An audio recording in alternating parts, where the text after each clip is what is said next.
Cement प्रबंधक की ओर से एच.सी. गुप्ता, जो इस संस्था का प्रधान हूँ। जैसा कि आपने पूछा और मुझे भी समाचार पत्रों और सोशल मीडिया के थ्रू ज्ञात हुआ कि श्री विद्याधर जी ने श्री सीमेंट कंपनी पे कुछ आरोप लगाए कि उनको उचित मुआवजा नहीं दिया गया। साथियों, मैं आपको श्री सीमेंट कंपनी की तरफ से ये आश्वासन देना चाहता हूँ कि ये सब चीज़ कंपनी की छवि को खराब करने के लिए लगाए गए झूठे आरोप है। इनमें कोई सत्यता नहीं है।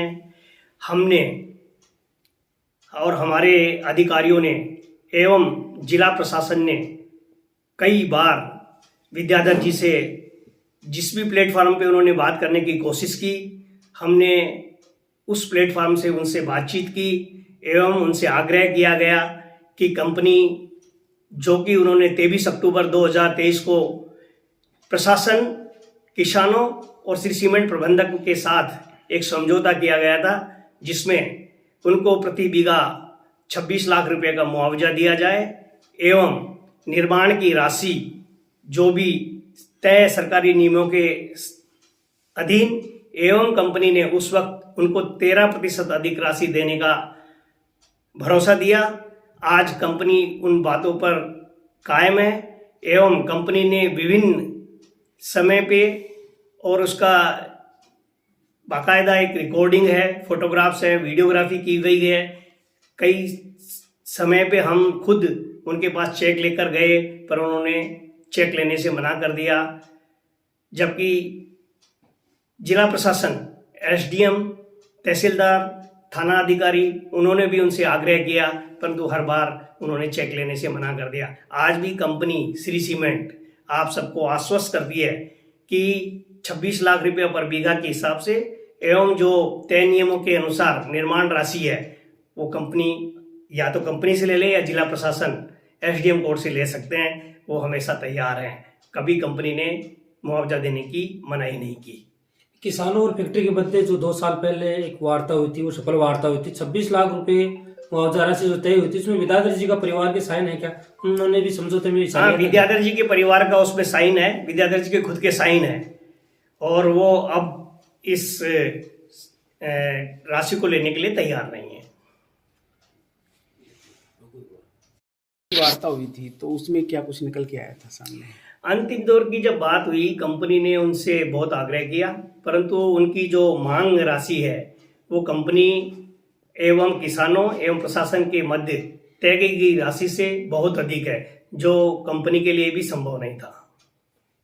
तो चीजें समझ निकल के चीजें हैं कि उनके द्वारा, विद्याधर जी परिवार के द्वारा बार बार अपने बयान बदले गए हैं। ऐसी चीजें भी सामने आई हैं। कई बार अलग अलग समय पे अलग अलग मांगे रखी गई हैं प्रशासन के सामने। तो इस विषय में भी कुछ कहेंगे क्या आप? हाँ, वो प्रशासन के सामने ही नहीं, हमारे सामने भी विभिन्न प्रकार के विभिन्न स्रोतों के माध्यम से अप्रोच किया उन्होंने। कभी वो 50 लाख रुपए बीघा जमीन की रेट मांगते हैं, कभी लमसम 6 करोड़ मांगते हैं, कभी 5 करोड़ मांगते हैं, कि जो कि ये जायज़ नहीं है। कंपनी तय मापदंडों के अनुसार आज भी उसको पैसा देने के लिए तैयार है, जिस पर उनका खुद का समझौता पे साइन है।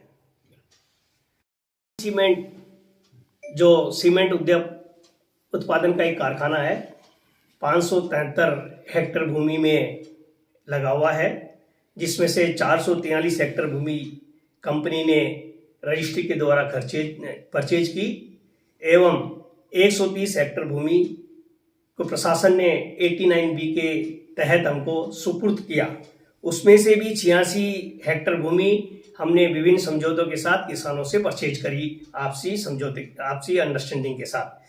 बची शेष 44 हेक्टेयर भूमि जो कि हमको प्रशासन ने दी है, उसके लिए भी हम तय मुआवजा राशि देने को तैयार हैं। किसानों से बार बार अनुरोध कर रहे हैं, परंतु वो उसको लेने के लिए स्वीकृत नहीं है। उनकी डिमांड उससे कहीं ज़्यादा है, जो कंपनी के लिए आज की डेट में संभव नहीं है। जबकि जो राशि दी गई वो बहुत अधिक है जिस क्षेत्र की भूमि के अकॉर्डिंगली। साथियों, जो हमने भूमि अधिग्रहित की गई श्री सीमेंट खनन गतिविधियों के लिए संबंधित क्षेत्र की भूमि अतिरिक्त जिला कलेक्टर के आदेशानुसार वैधानिक रूप से अधिग्रहित की गई है। भूमि अधिग्रहण की प्रक्रिया पूरी तरह से कानूनी प्रावधानों और नियमों का पालन करते हुए की गई। किसानों भूमियों के हित में उचित मुआवजा दिया गया। साथियों, प्रभावित भूस्वामियों किसानों के लिए अतिरिक्त जिला कलेक्टर के आदेश द्वारा निर्धारित मुआवजा नीति के तहत राशि तय की गई। किसानों के साथ चर्चा और सहमति के बाद कुल मिलाकर 26 लाख रुपया प्रति बीघा भूमि का मुआवजा तय हुआ। इसके अतिरिक्त निर्माण की मुआवजा दिया जाना भी तय हुआ। यह मुआवजा राशि क्षेत्रीय मानकों और सरकारी नियमों से कहीं अधिक है।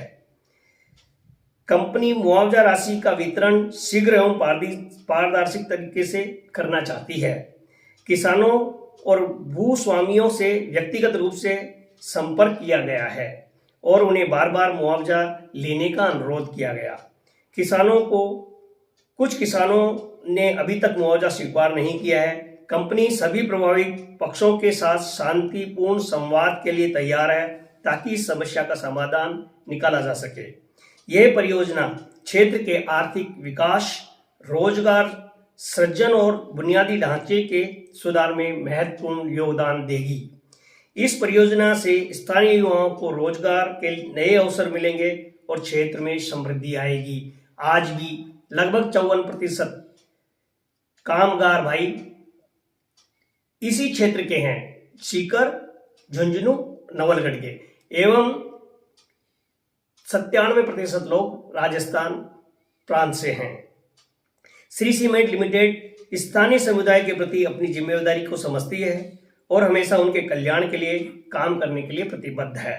कंपनी ने सामाजिक उत्तरदायित्व CSR के तहत क्षेत्र में शिक्षा, स्वास्थ्य, बुनियादी सुविधाओं के लिए विकास के लिए पहल से की गई योजना चलाई और एग्री भी बहुत सारे डेवलपमेंट कार्य किए गए। ये किसान भूस्वामी मुआवजा लेने से यदि किसान भूस्वामी मुआवजा लेने से इनकार करते हैं तो कंपनी सरकार और प्रशासन के निर्देशों का पालन करेगी।